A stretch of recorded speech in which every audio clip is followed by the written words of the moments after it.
Hello. Hello, Puppet. Oh, all of these are holographic ones. Who went first last week? I don't remember. I did. Yes, Week. that's correct.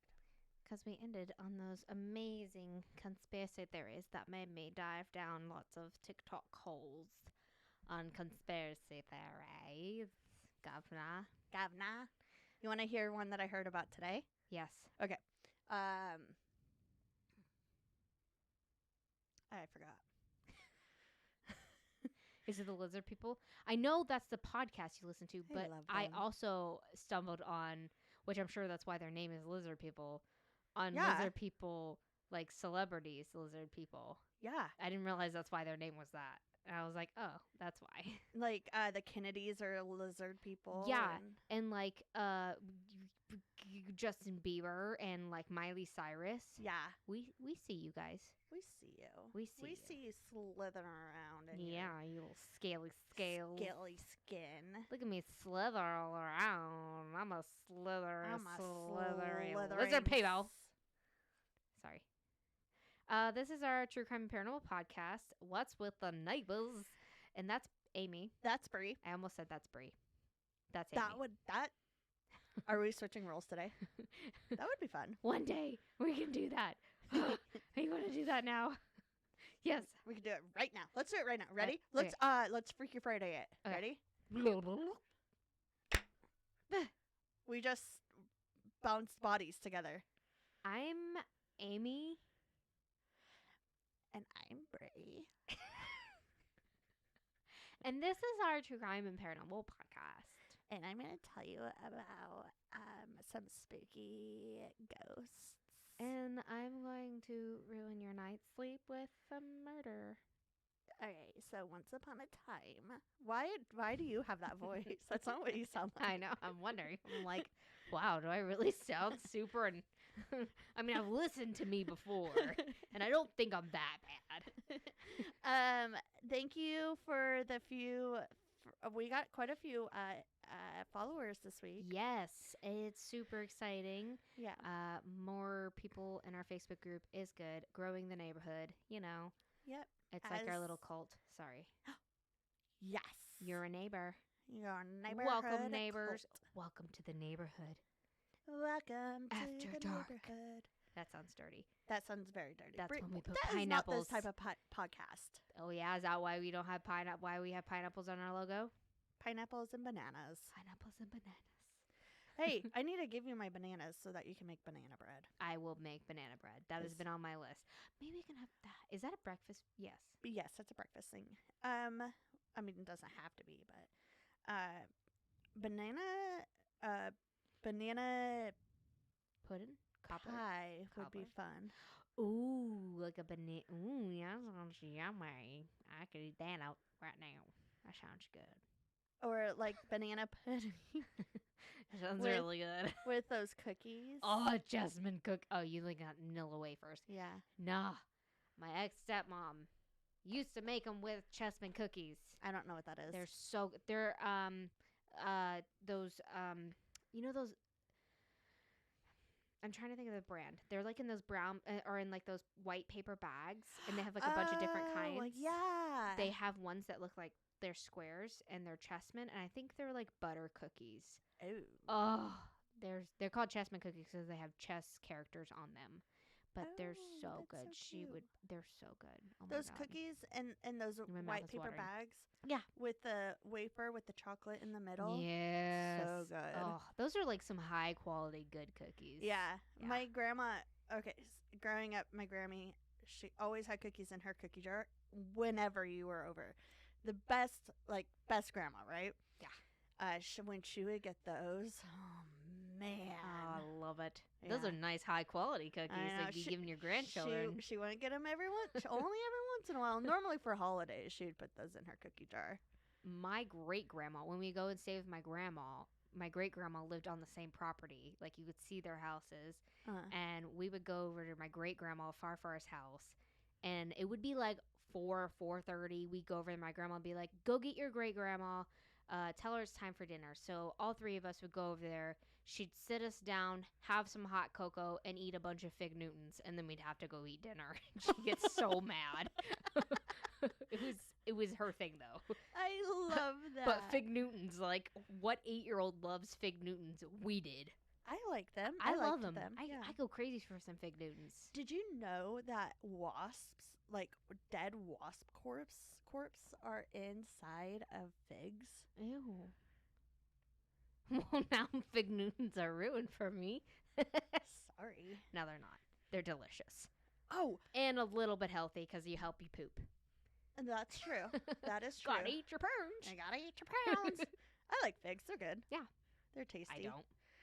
I made Brie eat a persimmon today. Yeah, Amy almost died. Or the other day. I did not almost die. Amy is, first off, I couldn't remember why I had heard of them, but Amy had mentioned them, and she's like, "Oh yeah, I'm allergic to those, but I love them." And I'm like, "Oh, okay, cool." So like 2 weeks later, she comes in and she's like, "I have a surprise for you. We're gonna eat a persimmon together." And I'm like, "Where have I heard that?" And so she cuts it open, and she's like, "I'm really allergic to these." And I'm like, "That's where I've heard it. That was the one thing I'm supposed to remember that you're allergic to." And I'm like, "You're not eating this." And she's like, "Yeah, I am." So I run into my cabinet, grab some Benadryl, and I'm like, "Take this." And you're like, "No." And I popped it in my mouth like a child. And you're like, "My tongue's fuzzy." My lips went numb. And she's like, and I'm like, "Are you good?" And she's like, "I'm just choking on my spit." And I'm like, "You're not choking on your spit. Like, you're having an allergic reaction." I gotta keep you on your toes, Brie. You know? And you know what happened that night? Josh had an apple last night. And he had because he's allergic to them. Yeah.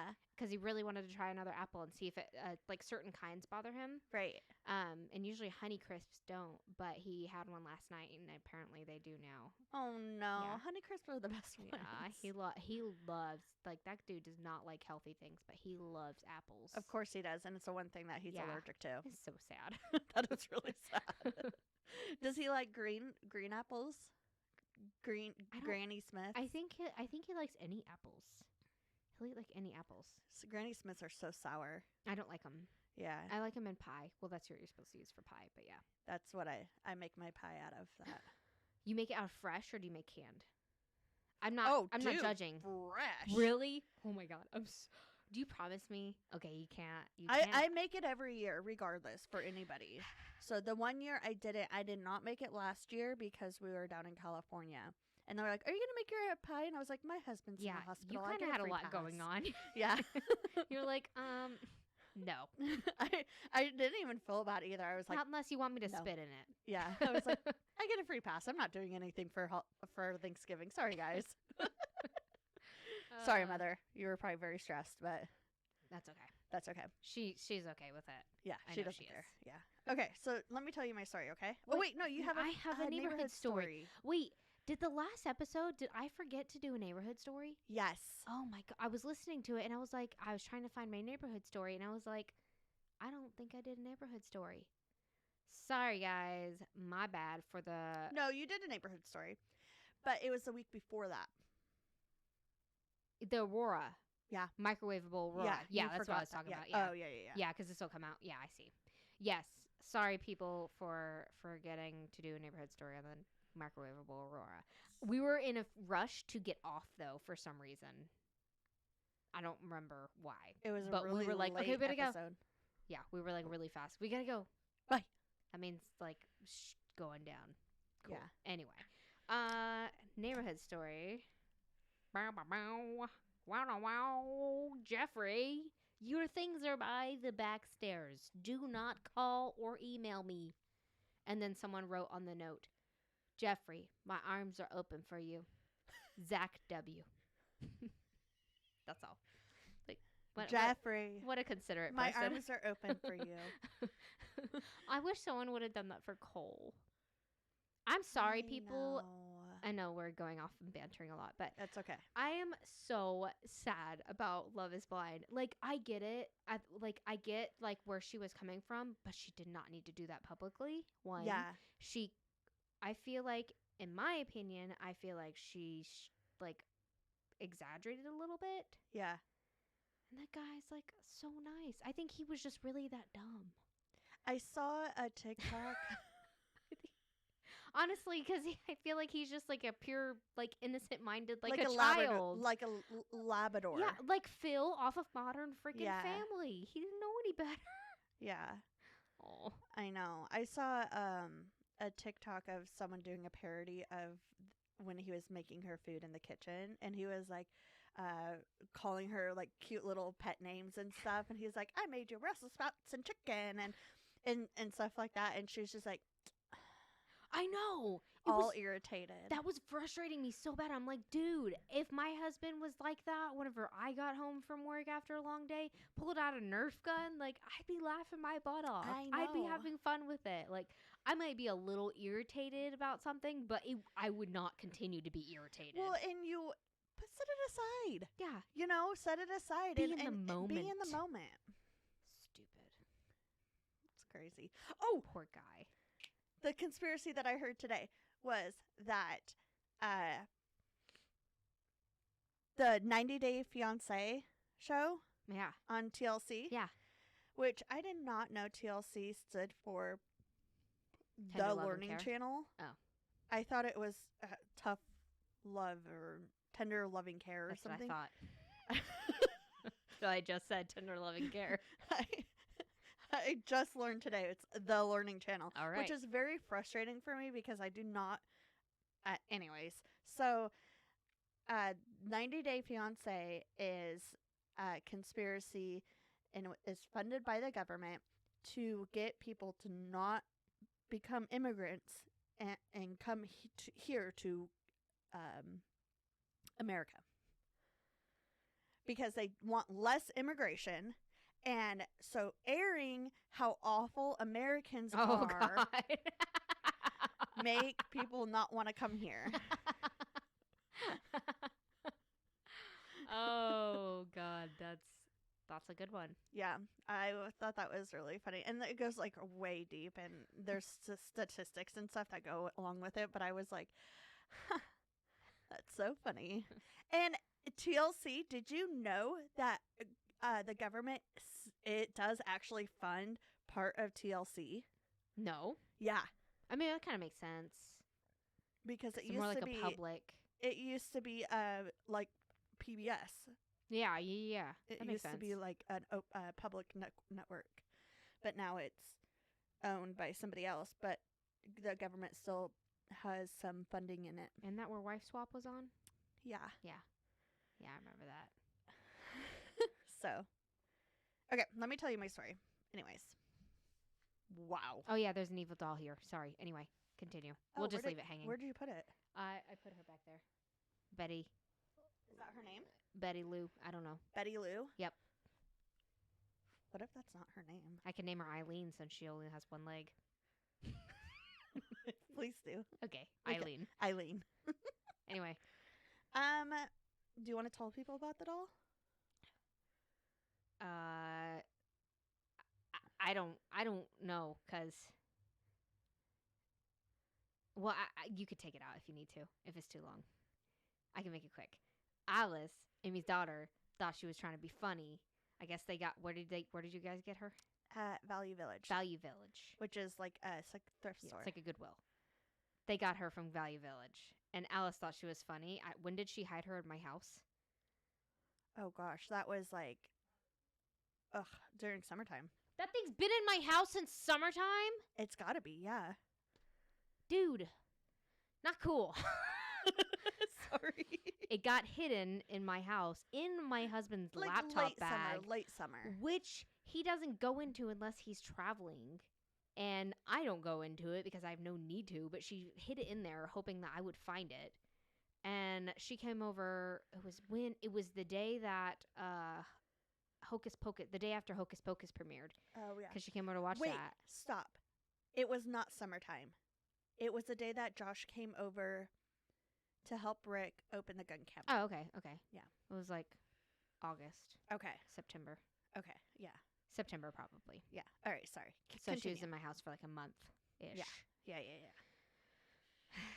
Anyway, she was inside Josh's laptop bag, evidently, and Josh never opens it.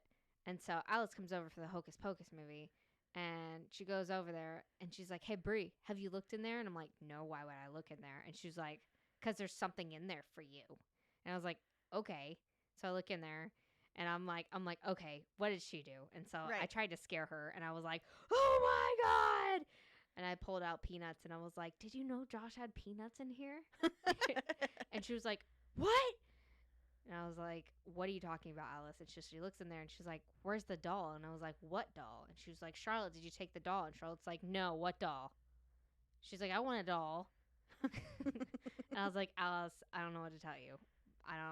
Your plan went wrong." And I was like, maybe Charlotte took it. And then like 2 or 3 weeks later, Miss Eileen pops up. Where? On my chair? In my chair in the podcast studio? Yes. She pops up. Alice found it in her room. Oh, so she pops up in Alice's room. Yes. So Eileen is in Alice's room, and Amy's not admitting to anything. I'm not admitting to anything. Because I thought Alice you were isn't joking. Admitting to anything. I thought you were. So nobody knows. It's just a triangle of confusion, and I don't want any more messing with this, because I ain't playing with this doll. I already sprayed it with sage multiple times. Well, so we're just gonna be. Maybe she's nice. Well, what's funny is I didn't know that you didn't know about the doll. I didn't know that you had never seen it. The first time I'd ever seen her was here. And so Alice, I was like, Alice, like, play with Bree, because we thought you hid it in her room. And I was like, play with Bree and put it on on her chair. And then she sends you this video. Oh yeah, of it talking, and I was like, "What's this? What is Alice? Why is Alice messing with me?" And you're like, "Ha, you're funny." And I'm like, "Oh, okay. What are you talking about?" Very confused here. Alice put the doll in Bree's house, and then somehow it ended up in our house, and no one knows. No one is admitting to anything. No one? No, I'm not joking. Oh no one is admitting to anything. And there's no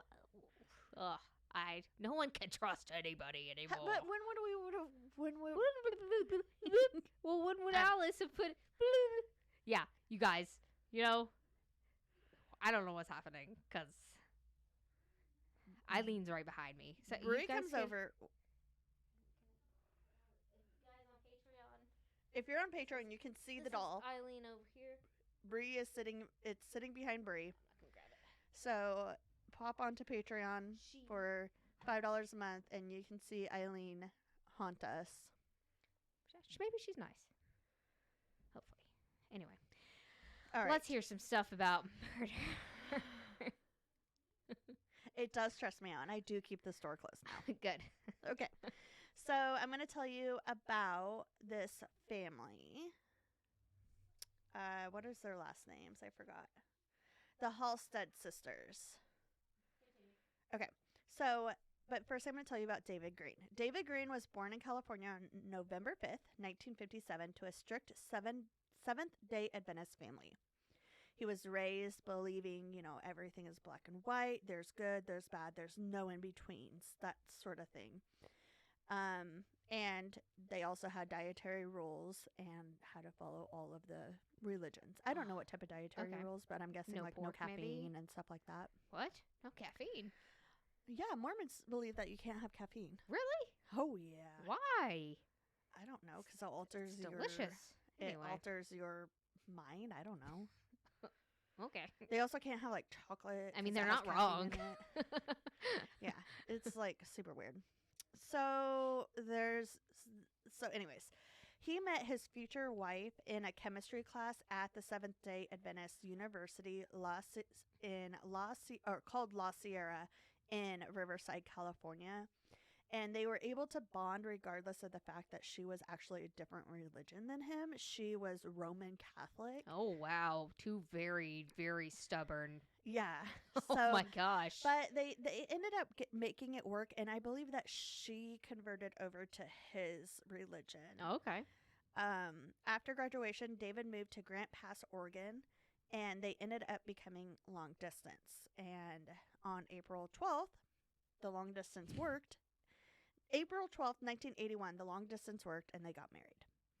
They continued their strength in the religion, and the couple joined a prayer group that was actually led by David's father.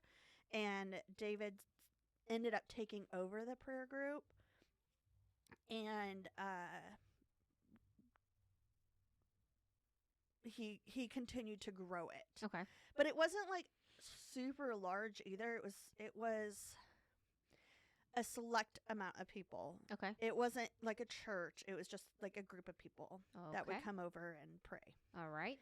So David felt like he got a calling to help a couple of his childhood friends who actually recently moved back to Oregon, Deborah and Sharon Halstead. Why does that name sound familiar? Anyway. I don't know. Is that your mom? Both.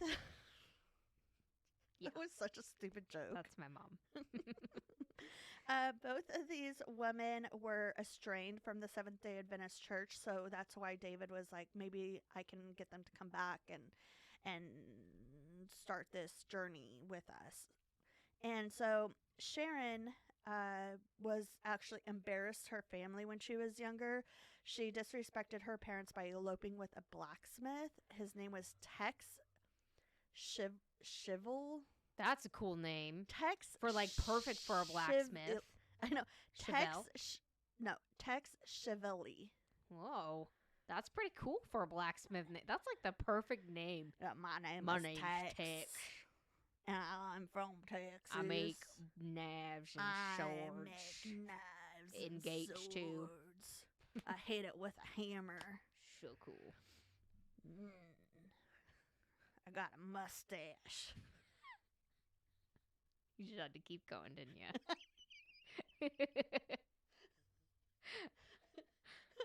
I'm sorry. Could have stopped. You could have stopped, but you just kept going. They got married after she found out she was pregnant. So it was like shotgun wedding. Yeah, maybe thing he to made do. the shotgun. He probably did. He probably made the bullets. Why did you don't need bullets in a wedding? Never mind. It's a non-bullet wedding. No, thank you. So they ended up having 2 sons, Harry and Leo. Wow. Yeah. Disappointing. After Tex? I know, absolutely. right? Like, you couldn't have thought of anything cooler, like Jax or like Diesel. Diesel. My name is Diesel.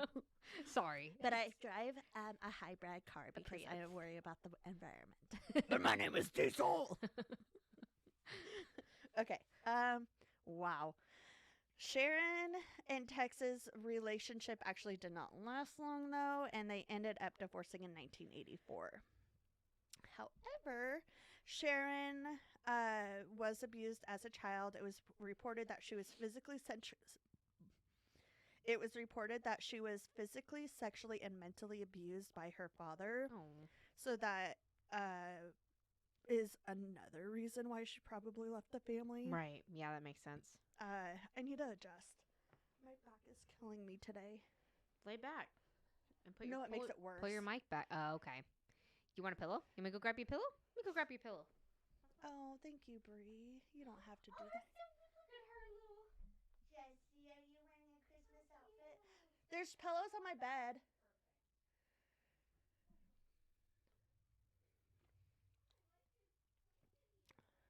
Thank you.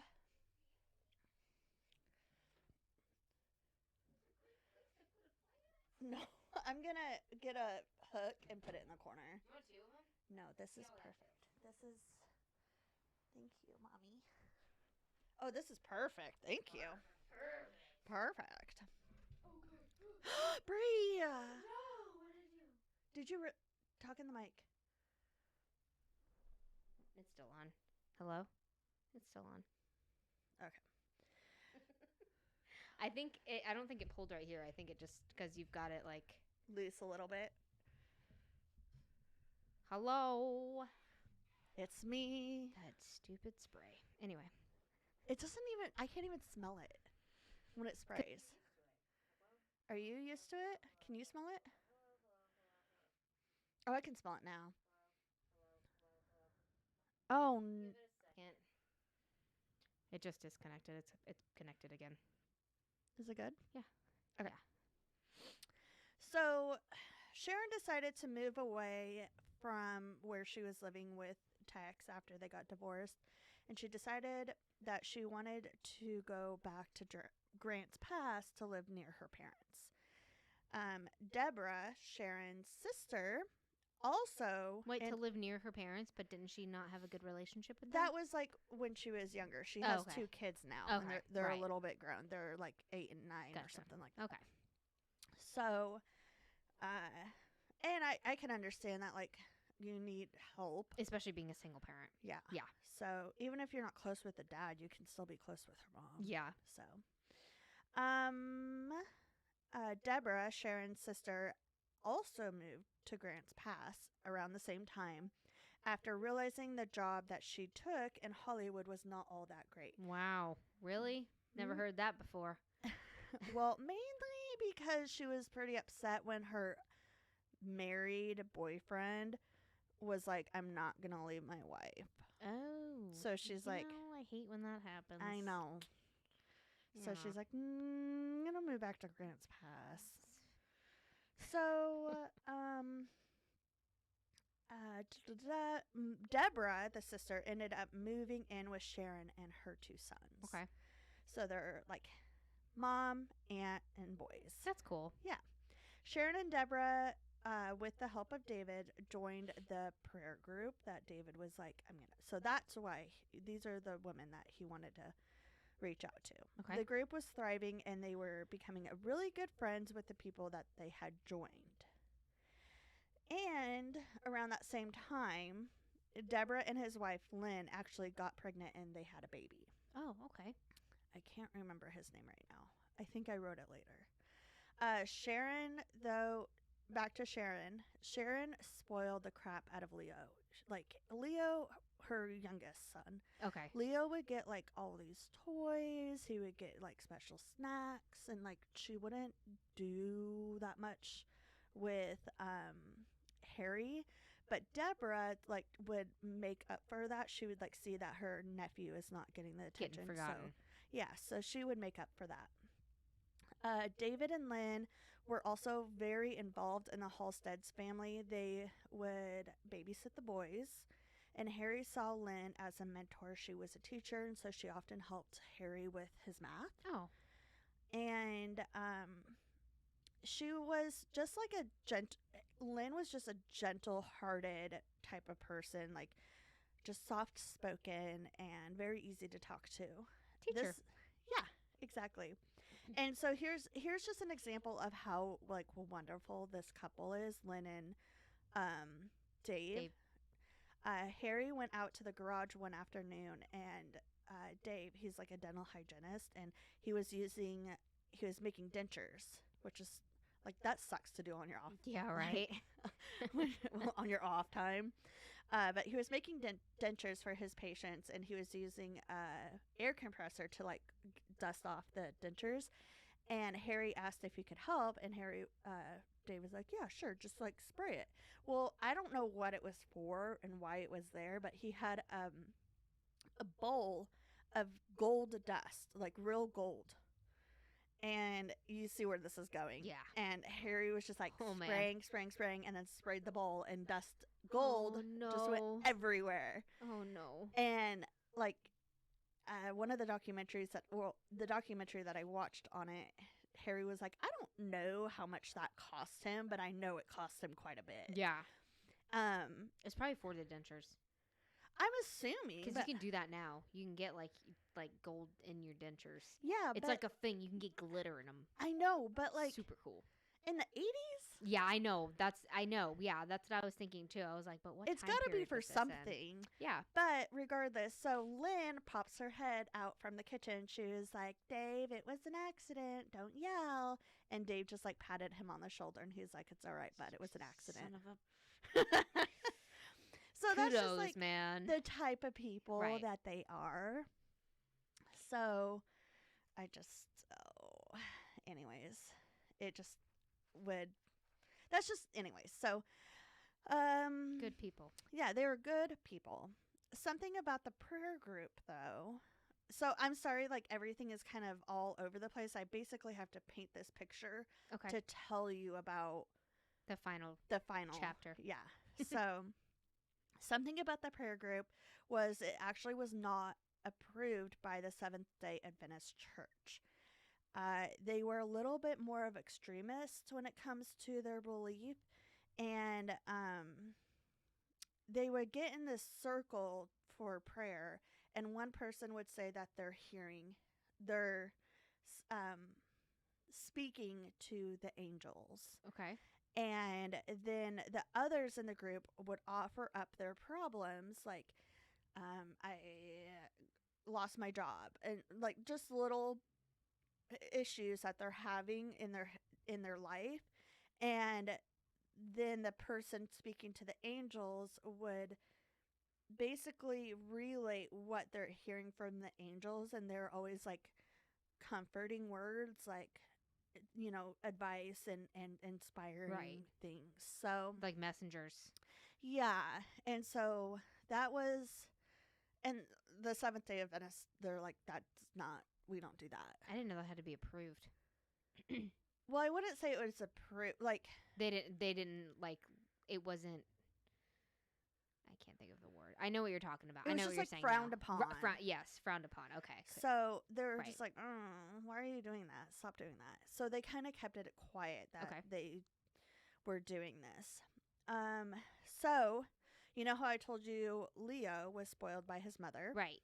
Well, it was because his mom and Deborah had put it in his mind that he can speak to angels. What? And their belief was people had demons in them, making them totaled. And if you were totaled, it was fair game to be robbed and killed. So, this concerned Deborah and Lynn because they're running this group, prayer group. And then Deborah and Lynn are like, yeah, Leo can talk to people too. And Deborah and Lynn were like, no. David and Lynn? Yes. David and Lynn. They were like, no, that's outrageous. Yeah. Mainly because none of it's true. Right. This is all bullshit. We know. We just like the cookie and the coffee. We just like watching you guys be silly. This is hilarious. They thought it was outrageous, and the sisters thought that Leo had special powers to identify those who were possessed by evil. So they would like take him out, and he'd be like, yeah, that person's evil. And so they would like go and rob them. So they would go and rob them? Yeah, because if you're totaled, if you're evil, it's fair game to be robbed and killed. Oh my gosh. That's not how it works. That's how it works in their mind, though. Okay. All right. So the Greens expressed their concern to the sisters, and they ended up just like ghosting the prayer group. And they're like, we don't need you guys. We got this on our own because we have our own messenger here. Leo, the 8-year-old. Yeah, the kid. So, November 3rd, 1988, Michael Halstead, the sister's brother, called 911, stating someone had broken into his apartment. The contents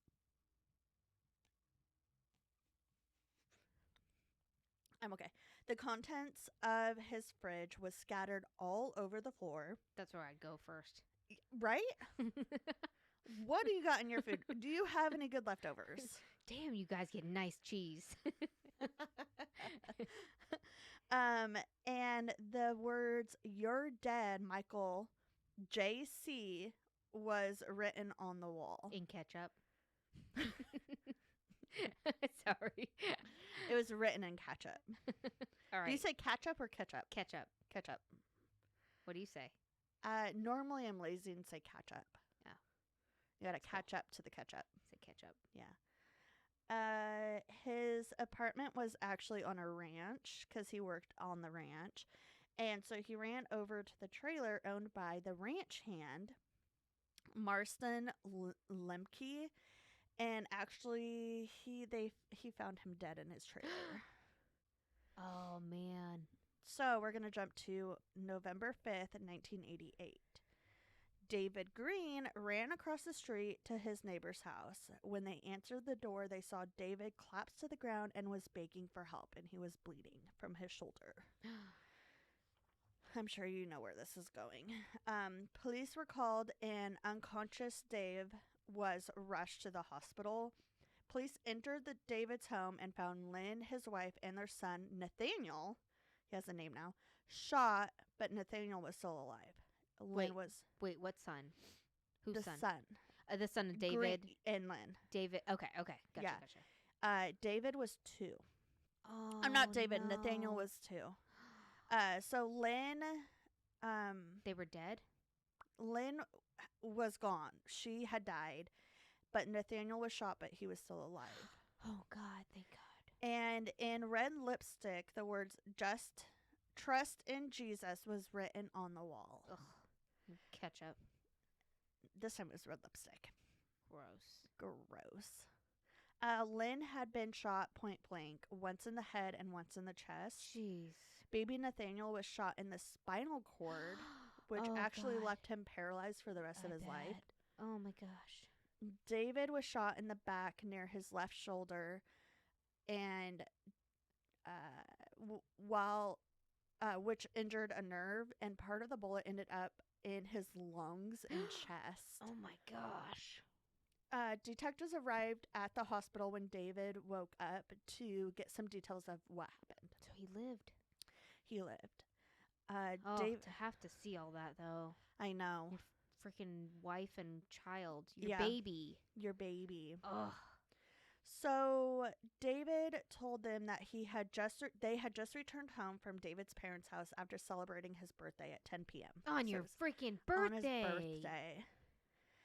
They were quietly getting ready for bed when they heard a knock on the door, and it was their friends, Deborah and Sharon. Oh, and the bitches. 2 boys. The Greens were hesitant to let them in because their last encounter wasn't that great.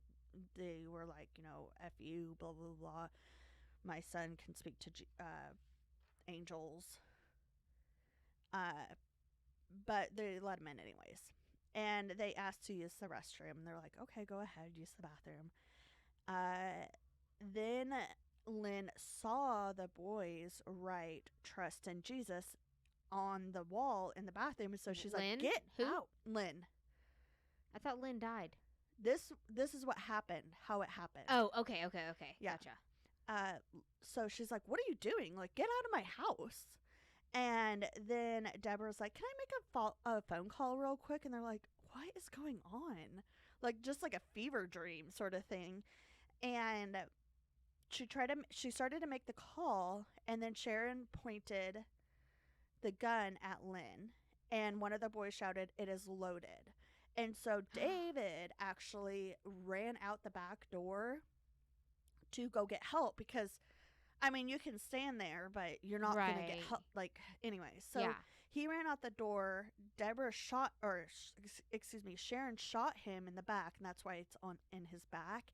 And then ended up, David actually heard Sharon shoot Lynn and Nathaniel while he was getting help. But, if he didn't go and get help, although, I don't know, I would have grabbed the 2-year-old. Yeah. But I don't know the circumstances. Right. So. What if he was in bed or something? You know? You don't know that. I don't know that.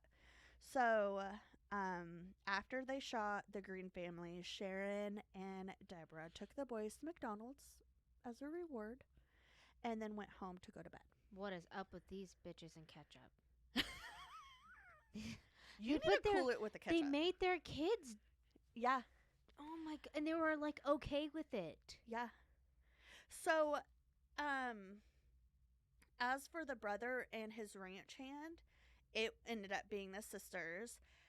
They showed up to his apartment, and Sharon was actually very disappointed that he was not there. So, they stole some of his things and saw the ranch hand at home and decided to kill him. And they stole the ranch hand's truck and was like driving it around town. Oh, that's stupid. So weird. And stupid. Obviously, the sisters were arrested, and talking to the boys, they realized like there had been like this higher, more theft activity around town, and then no one could figure out why. Like, why is the theft rate gone up so significantly? And it ended up being that Sharon and Deborah were doing all of these like breaking and entering with their boys, and they were having the boys do it with the flippin' boys. Yeah. So obviously they were arrested. They were young, so it's like, yeah, what are you gonna do? They didn't know any better. Yeah, you're trying to please your mom. Yeah. The boys told the police how, like I said, how the sisters would make them commit these crimes. And Leo, the one that supposedly could talk to angels, claimed he had never heard any angels talk to him, but he felt like, or feel like he could see them, but he was told by the adults in his life that he was getting rewarded too. Yeah, you're getting rewarded for it. You don't want to disappoint your mom and yeah. Aunt. I'm sure if I told Alice to go, probably not actually, never mind, like go to the neighbor's house and steal something, she'd be like, for McDonald's, she'd be like, I'm not doing that, Mom. You go do it. Yeah. That's what she would say. She would tell you to do it. Yeah, exactly. So the sisters were initially going to enter to an insanity defense, but on May 12th, 1989, Deborah changed her plea to guilty of conspiracy and was sentenced to 20 years in prison with a possibility of parole in 9 years. So she is out. Ah. Yeah. Are you freaking kidding me? No. I don't know. I didn't look into her life. You know what? If you're listening, you suck. Yeah. You are a terrible human being. Yes, exactly. On August 6th, 1989, Sharon made a plea deal and pled guilty to attempted murder, and aggravated murder. But she still blamed her 9-year-old son, Leo, for convincing her to do it. Oh, my gosh. Isn't that awful? How pathetic. That's so sad. How pathetic. Yeah. Harry, the older brother, says that he will...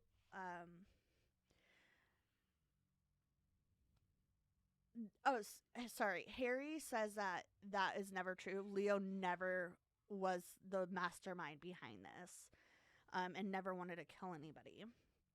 Because she took the plea deal, she avoided the death penalty and was sentenced to maximum sentence of 75 years without the possibility of parole, and she has still yet to apologize to her sons for what she put them through. What a piece of garbage. Yeah. Those poor kids. I know, They're scarred for life. Yeah. The documentary, I watched bits and pieces of it. I didn't watch the whole documentary, but the Harry was speaking on it, and so was David. He was talking about it, and it was just like that. Those poor kids. I don't know. He looked like he was scarred. No, I bet he was. Yeah. After that had happened, and he probably felt so much guilt. Yeah.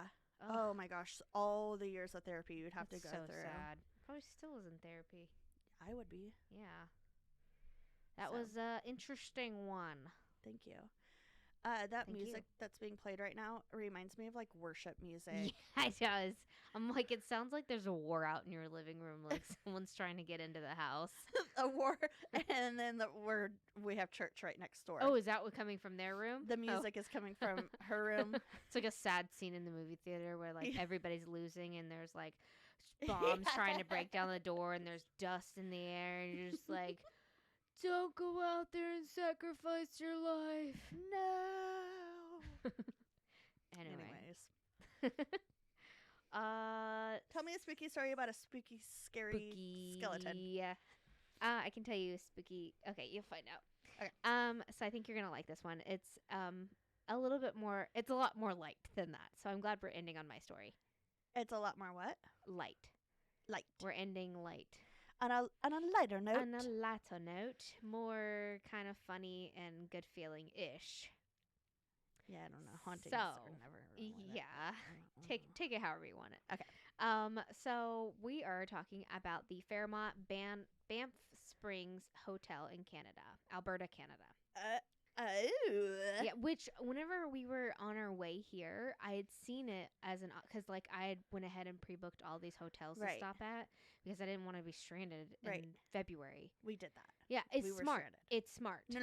We were stranded. Oh, yeah, we were slept not. in the truck many times. Yeah, but did you come in the winter? No. Yeah, we came in February. Yeah, so that would be awful. Yeah, and we were like, if we would have brought a generator with us, then we probably would have done that, possibly, but we'll have a generator because it can run the whole truck all night and the truck can just idle. Yeah. Okay, I see that. But yeah, I had seen this as an option to stay at, and I was like, wow, that looks like a castle. You should look it up while I'm talking about it. It's called the Banff BANFF Springs Hotel. It looks like a castle. So I'm gonna go ahead and start.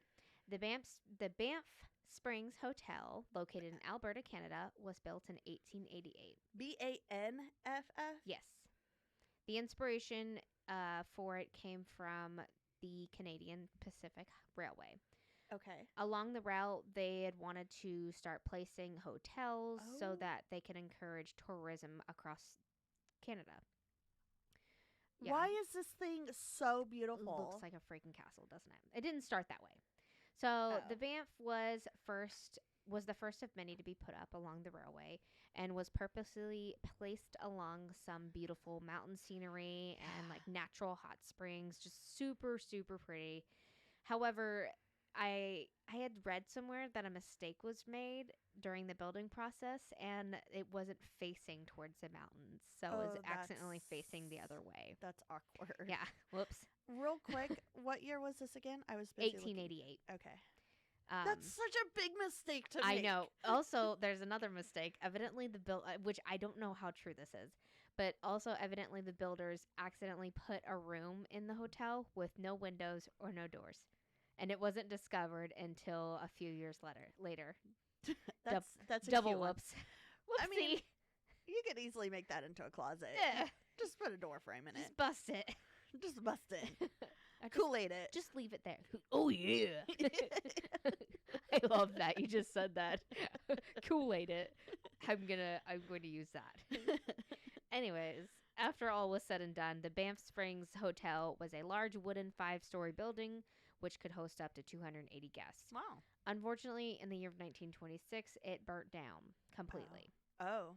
So it was decided that the hotel would be reconstructed, but since it got so much attention, they decided to make it larger and grander. I hope they put it the right way. I think they did the second time. I'm sure they did. That would be so embarrassing if they did it again. It was built in a beautiful European castle-style manner. Has brick walls, tall towers, deeming it the Castle of the Rockies. It's so pretty. It really is. It currently holds over 757 guests, guest rooms, ballrooms, lounges, and many other amenities. They've got like their own golf course and stuff like that, and horseback riding. It's surprising that it's only 700. I think it has more than that. I think someone said that's just regular guest rooms because also like it has like special suites and stuff. So it definitely has way more than that. Yeah, it looks like it because it goes like up people. To how many floors? I want to say it was like 11 floors. I don't remember. I forgot to write that down. My bad. Okay. So. Pretty big hotel. Yeah. So cool that famous figures such as Helen Keller, Marilyn Monroe, and Queen Elizabeth stayed there. Yeah, the Queen. Not Queen Elizabeth II. Teddy Roosevelt wasn't there? No, not Teddy Roosevelt. Oh man. He was America. I don't think he really went into Canada too much. I mean, he was a Yes. Yeah, I think so. That's okay. When you hear something funny, you're like questioning yourself on your history. Do you know how on Love is Blind where... No, Siri, I'm not asking a question. Do you know how on Love is Blind, SK was like, I want a woman that knows that Africa is not a country and it's a continent. Yes. And I stopped and I looked at Josh and he's like, do not even. And I'm like... Okay. Yeah, I'm an idiot, guys. I did not take geography ever. Like, ever. Like, I took geography when we had social studies in, like, elementary school.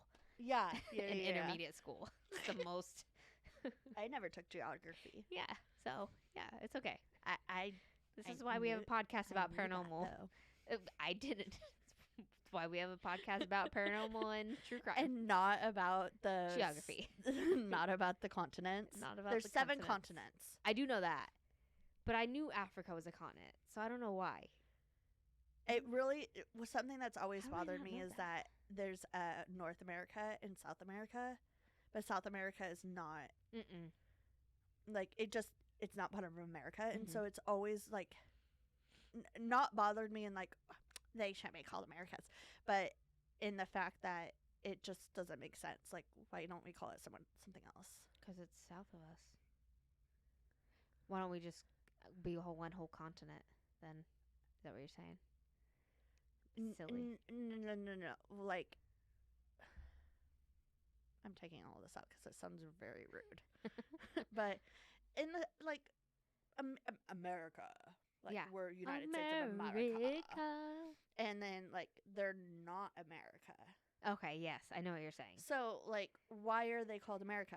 And not in the sense like I don't want you to be affiliated with us, but like it just doesn't make sense. Maybe what the f- was his name? Was it Magellan? What was his first name that discovered America? Maybe he discovered that one as well. It wasn't Columbus. No, it wasn't Columbus. It says Amerigo something, and that's why America's named America. Oh, that's cute. Did you not know that? Probably. See, I know that. Hey seven. Siri, why is America called America? Derives from the Italian explorer Amerigo Vespucci. Pusci? I probably said that wrong. Amerigo Vespucci. Maybe, yeah. So maybe he discovered He probably that too. discovered both And of them. I'm sorry for... He's like, there's one over here and one over here. What should I name them? Well, this one's in the north and this one's in the south. me. Boom. North America, South America. North America. South America. There's West I America. bet the Dakotas were both discovered by the same person. North Dakota. South Dakota. Virginia. West Virginia. Anyway. I feel like people We have got lazy there. We have so many. Yeah. We have a lot of lazy states. North lazy states. We're not calling the people there lazy. We're calling the names lazy. And like North Korea and South Korea. All the yes. The names, and I'm sorry, you were going to take so much out in this episode. Probably not going to. All the towns in Pennsylvania would crack me up. Like, they had such random names, like Mechanicville. What was it? What's another name for intercourse? Mechanicville? Yeah, there's intercourse. Is there a bunch of mechanics there? That's what I said. I was like, what is it? Mechanic named this town or something? I've seen so an many weird names street. to towns. I was like, wow, I want to go get a T-shirt from Intercourse that says, I don't know, I drove an Intercourse, or I don't know. They need to have like a hot dog shop there. Oh my God, Brie. My mother listens to this podcast. Oh, you have a daughter, Amy. Come on now. Anyway, sorry, Candy. Oh, all right, back to reality. Oh, there goes gravity. All right. So, being that this is an old and historic hotel, we can all assume that there has probably been like a lot of natural deaths there, as well as suicides and tragedy. You know, all that shenanigans, and it's super old. So, let's see how that might affect your stay at the Fairmont Banff Springs Hotel if you decide to go there. So, they have lots of different ghost stories that they'll tell you, and they're very open about it. Okay. They have, there's one guy there called Sam the Bellman. In 1975, a longtime employee named Samuel McCauley passed away at the hotel after being there for over 40 years. Jeez. His life was there. Yeah. Some say before his death, like, he would joke around and threaten to return to the hotel and, like, haunt it for eternity. That's cute. Well, believed to be the culprit and living up to his promise, guests have seen and reported hearing laughing in the halls, elevators stopping on random floors, and seeing an elderly man dressed in a dated uniform roaming the halls, and has even helped guests with their bags and even helped guests get like back into their rooms. They had I guess some guests their room key wasn't working, and so they had contacted someone in the hotel to help them, but that person wasn't able to help them. So a guy in a dated uniform, old man, comes up, helps them get in the room. They get in the room just fine, and the one person that was supposed to help them came and he's like, "Oh, you got in your room there, okay?" And they're like, "Yeah, the other guy helped us." And he's like, "Who are you talking about?" And they're like, "Oh, he was an older guy in a really old uniform." And they're like, "Yeah, that's Sam the Bellman. He's not real. He's a ghost." I have a question about that type of stuff, because this isn't the first time we've heard this in stories. Does the ghost look like an actual person? I mean, he must. That's just like how it must not be like transparent or anything. Yeah. Is that what you're like? Yeah. I mean, he must. I mean, if someone's not doubting it whatsoever, like I've heard tons of stories like that where they're just like, "Oh yeah, this guy just came to help me," and they're just like, that person doesn't work here. It's just interesting. Yeah, I think it's cool. But like he's doing what apparently he really liked. He's continuing to do his job. Imagine being dead and still having to work. Yeah, right. But he seems like he likes it though. Yeah. Let him work. Yeah. So Sam is evidently most seen on the 9th floor if you're looking to look for Sam. Okay. Now, a ghost bride. Those are always so many sad. hotels have them. Yes. Sometime in the 1920s or 30s, a bride was on the stairs of the hotel. On each of the steps there were lit candles, and her dress got a little bit too close. This story says. Too much hairspray. Out of panic, she fell and broke her neck and died. Couldn't even go dance with her husband. Oh no. Other stories say that she had burned to death, which also makes me wonder, like, this says the 1920s or 30s. They don't give an exact date, but the hotel burned down in 1926. So I wonder if, and I couldn't find like the cause, so maybe her wedding was just like super lit. Like they're very like open on this story. They have a plaque on the wall with about the corpse bride is what it says, and her story. And their story says the story of the ghost bride dates back to the late 1920s on the wedding day of a young couple. The groom stood in this very room, which was once the library, waiting for his bride to arrive. They were to make their way together to the glamorous Cascade Ballroom for the evening celebrations. As the bride stepped onto the staircase before you, the numerous lit candles that lined the steps cast a soft amber glow on the bride. I love that they paint the picture. Yeah. Who was resplendent in her white lace gown and veil. Perhaps the bride caught her heel in the hem of her dress, or some movement caused her dress to brush up against the candle's flame. Whatever the cause, the young bride was startled and suddenly slipped and stumbled down the stairs, ultimately meeting her demise. Oh. It was truly a tragic end to a love story and a life that was cut too short. But this bride's story doesn't end with her death. For years, guests and hotel staff have claimed to see an apparition in a white wedding dress moving quietly up and down the stairs. Some have even claimed to have heard soft music playing while the otherworldly bride dances alone in the ballroom above. Oh. Is it believed that she still seeks to relive that fateful day when death denied her and her beloved their first dance as husband and wife? Isn't that so sad? I was like, oh wow, it really hit a heartstring there. They did. That was very well written. Yeah, it too. was. Yeah, I wrote it myself. Wow. Copy and paste. Well, I mean, you were reading something. Yeah. They have that plaque up in the hotel. It's pretty cool. Other spooky stories include the good guy bartender.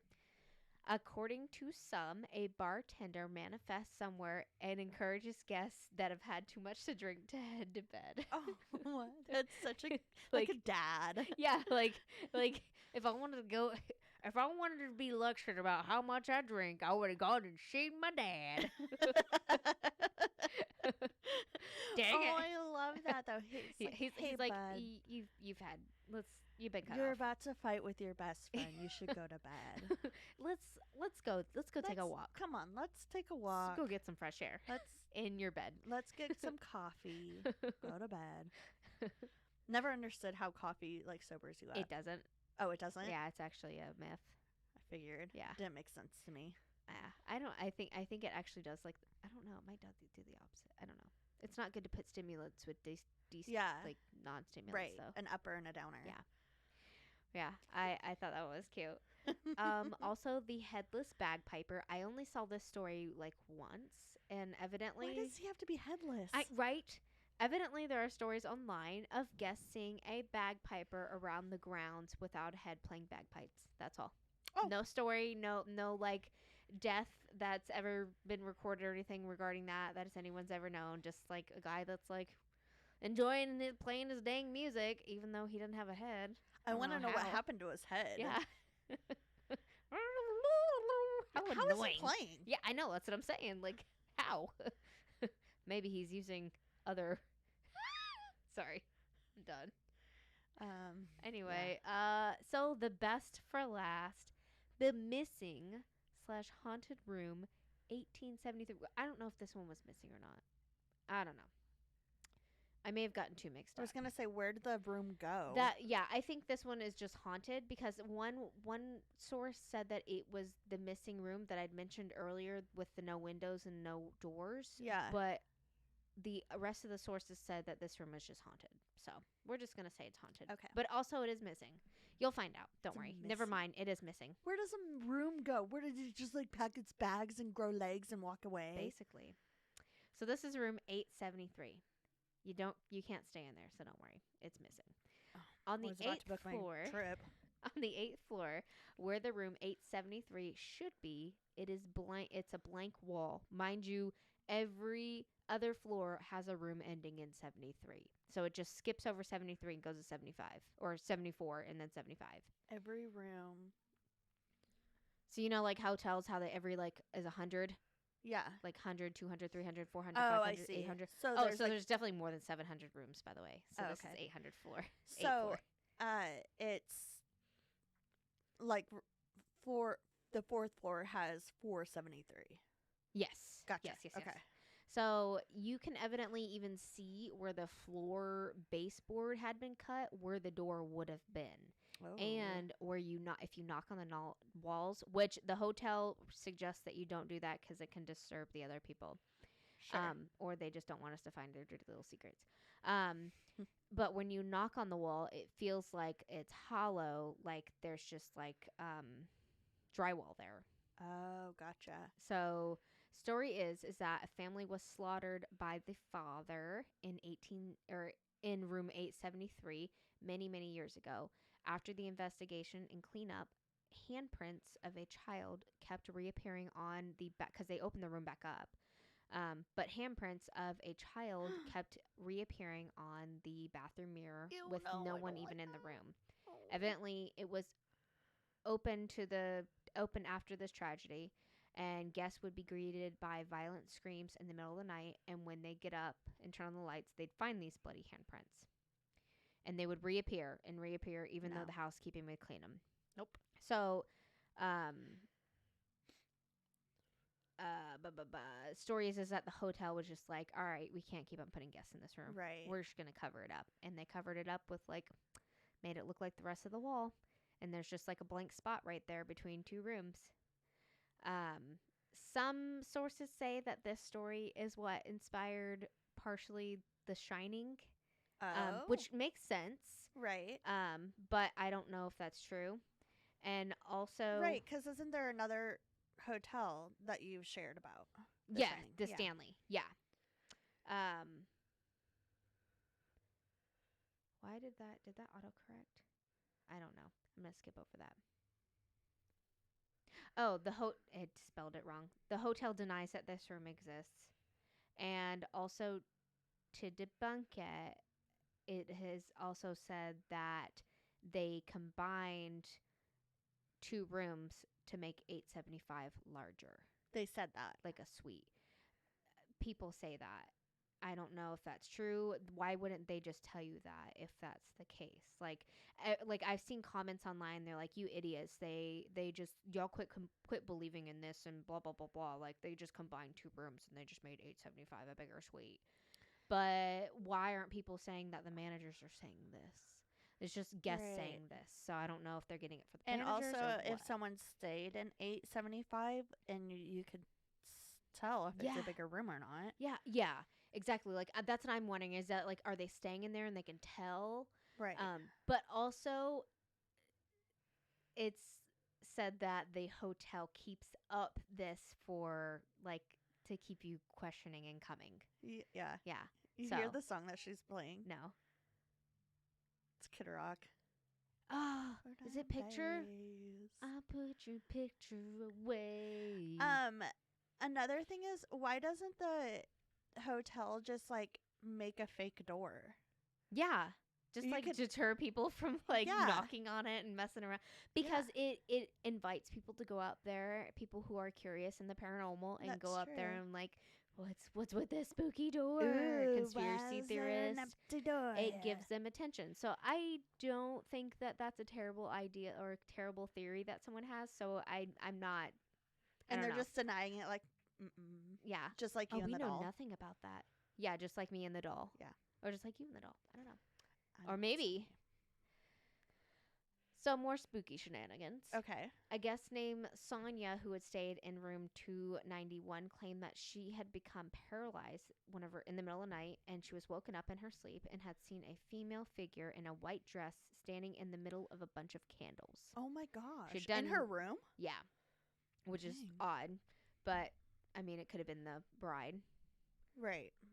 Other things that have happened have been obviously temperature drops, breezes along the stairways, orbs, unexplained noises from the bridal suite.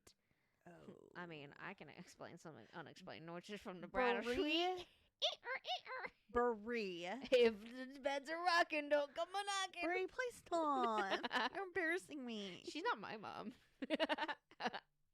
Guests have reported pillows being pulled from their heads, being pushed and pulled off of beds. An apparition of a child I saw has been seen. Guests finding a stranger in their room and then the stranger disappearing. Items moving around, being rearranged, and people have reported being touched. Oh. That's about all I got. I'm sure there's been voices heard, but I couldn't exactly find that. Right. But I did get some Yelp I'm scared reviews.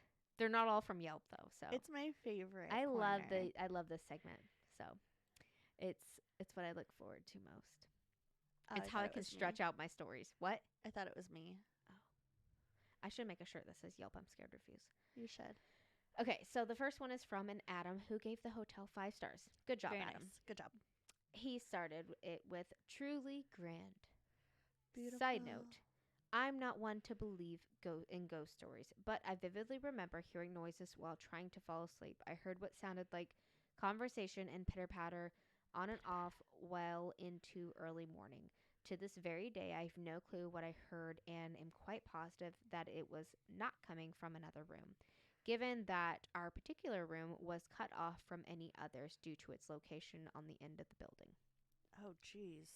So I found a really cool website that he must be like a tourism guide in that specific area, but he has a whole website dedicated to this, and he has different reviews from hotel guests who have emailed them to him, and he just has them available online.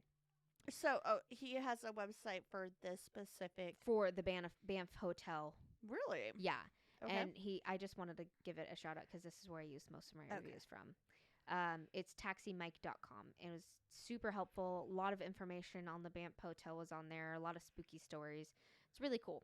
Right. So the first encounter is from a Blackberry Dan. He said, I worked 2 summers at the hotel in 79 and 80. A veteran housekeeper told me she had seen a wandering bride go in and out of vacant rooms on many occasions. A waiter told me for her husband. Oh, so yeah. A waiter had told me he had seen chairs moving in the dining room by themselves. I recall one night walking through an employee tunnel and hearing I don't remember reading about a tunnel and hearing steps behind me, but no one was there. I hate that. And the next one is from a Carol. I stayed at the hotel for a few days at the end of February 2017. We were in a room on the third floor, 321, I think. One night, I woke up to someone playing with my feet. My vision is not the greatest without my contact lenses, so I did not see anyone. It sort of creeped me out. The next day, someone in the group told us about the bride that died at the hotel, and I relayed my story. Has anyone reported a guest playing or a ghost playing with their feet? Just curious. I hate that. I hate that I would have to ask that. Just curious. Anyone else had their feet to play with? No? That's cool. Didn't get a massage after? I kind of enjoyed it. I just want to know where to get it again. Did anyone else sign up for the feet? No? Tickling at night? No? Okay. Okay. Never mind. Okay. Anyway, I didn't know I got the feet tickling package. That's the deluxe. That's the deluxe. Maddie said, I went to Banff Springs this year in June of 2013 with my mom. Wow. With my mom, dad, and my younger brother. I didn't know anything about the ghost because my family knows I get incredibly freaked out thinking about hauntings or anything scary. So basically, they knew and she didn't know anything. That really sucks for you. Sorry. I was there for 3 nights, and the first night I fell asleep right away, no problems. In the middle of the night, I woke up and saw a man in all white with white hair, assumably the bellman Sam, standing by my bed staring at me. I thought I was seeing something, so I rubbed my eyes and looked up again. He was still looking at me, but as soon as we made eye contact, he sprinted out of the fucking room. Why is it weird when they run? That terrifies me. Like, they're just like, wait, we weren't supposed to see you. Also, I'm getting like Colonel Sanders vibes. Yeah. White suit, white hair. She saw me. Good to get the fried chicken. Have a chicken bowl. But he didn't run towards the door. He ran towards the window instead of going through the door. I thought nothing of it because I thought I was just seeing things. So I tried to fall back asleep with a little luck. Like, you just saw Colonel Sanders in your room and you're just going to go back to sleep. That is the thought of like, oh, I'm just seeing things. Like, so like, is that does that happen and often? The fact that like she closed her eyes and then opened back and he was still staring, like, you really? You're going to question that? I'm bothered by that. How often are you seeing How things? chill are you? Yeah. In the morning at breakfast, I told my mom about what I had seen, and she laughed and told me that the hotel, or she had known has been haunted, and that I should look it up. But I refused to look it up until I was home. I saw no other signs of ghosts for the rest of my trip. I just thought I would share my story and get your thoughts. Oh my gosh. That's the last review I got. So as of today, the Banff Springs Hotel is still one of the most high-end hotels in Canada, and I'm sure that's true because the Queen flippin' stayed there. So, yeah, you know. It was Queen worthy. Queen worthy, you know, her and her corgis. If you're looking for a luxurious castle in the mountains, the Banff Springs Hotel in Alberta seems to be anything but dead. So that's cute. They seem to have fun with it. So I like it. But I will say, so I did on the Yelp reviews because I couldn't find too many things about like haunting encounters.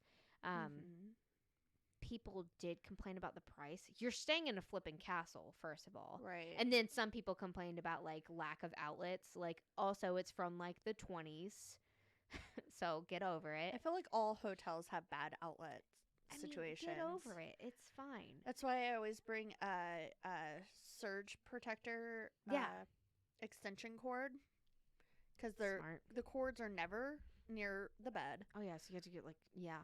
So I get that, and then I get one of those strips. Because smart. There's never enough.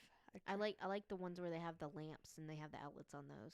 Yeah, that's nice. Super helpful. Yeah, those are newer ones. So, do you want to hear a neighborhood story? You bet your bottom dollar I do. I got $1. Sorry, I was busy making out with my mic. Were you feeling the softer? Yeah. I do that all the time. I have to find it. Hold on. I lost it. Okay. This was on Next Door from Taylorville, Illinois.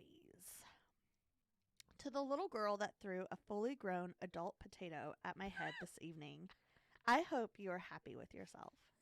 I hope you had a good laugh when that potato bounced off my car and hit me again. Okay, I am a proud family man and Lexus owner and don't deserve vegetables flying at my head. This town has taken a turn for the worse. Thank you.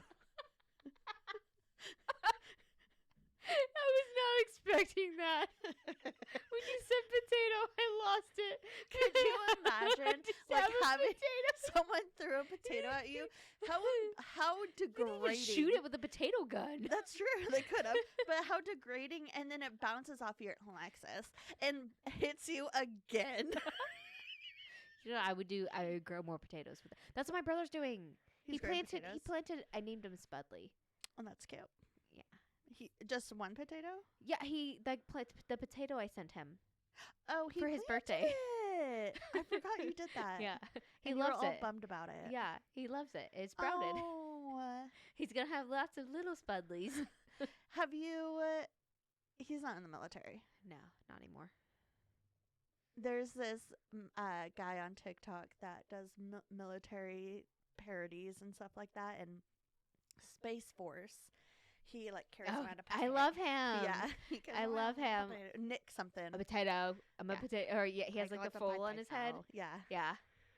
And then like on his fingers sometimes. All the little fingers. I love him. Yeah, he's funny. He's funny. He does a lot more. He's a goof. Yeah. He does a lot more of gaming now, though. Because he's gotten so much shit, probably. People give him so much crap, and he's like, look, I was in the military, and we're fine with joking about it. Yeah, so get over it. The military gives, all the branches give each other hell, so it's fine. It's funny. That's the whole point. Yeah. It's funny for the military that's in it. Yeah. It's so cute. I like watching him. Anyways. Sorry, I was thinking. It was really a Did it weird hurt? face. Can I tell you something? You can tell me all the things. Okay, so you made a joke. Oh, did I hurt your feelings? No, we were talking. You were talking about the room that doesn't exist. And I was going to say a joke afterwards, but you kept talking, and it wasn't relevant anymore. And I really want you to hear my joke. Yes, I want you. Yes, I want to hear your joke. Okay, so sorry. You said we should have a rule where we raise our hands. So if we have something really good to say, and just be like. So you said that's probably where they hide all their secrets. Yeah. And I wanted to or all their dirty little secrets, and I said, yeah, it's probably just a room full of American rejects. Dirty little secret. That's really good. Oh, I'm sorry. It's okay. We can add that in there. It would have been a really good one, but that would have been really good. It's fine. We're gonna go. Classic. So you know where to listen to us: Spotify, iTunes, Google, wherever on iTunes and Spotify. Please review and rate us. It really does help. We love it. Also, I want to add that. You can. I glitched. Sorry, glitch. Because she's actually a cyborg. Because I'm actually a cyborg. And a lizard person. She's both. She's half. The top half is Have lizard. you seen the TikToks of the couples doing that?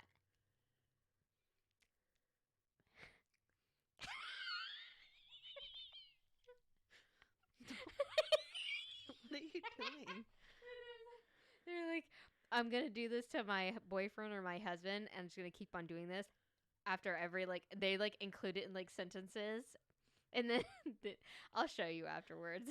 There's a really funny couple, and the guy's like, he's like, "What are you doing?" And she's like, "Nothing." It's funny. I'll show you in a minute. You can cut that out.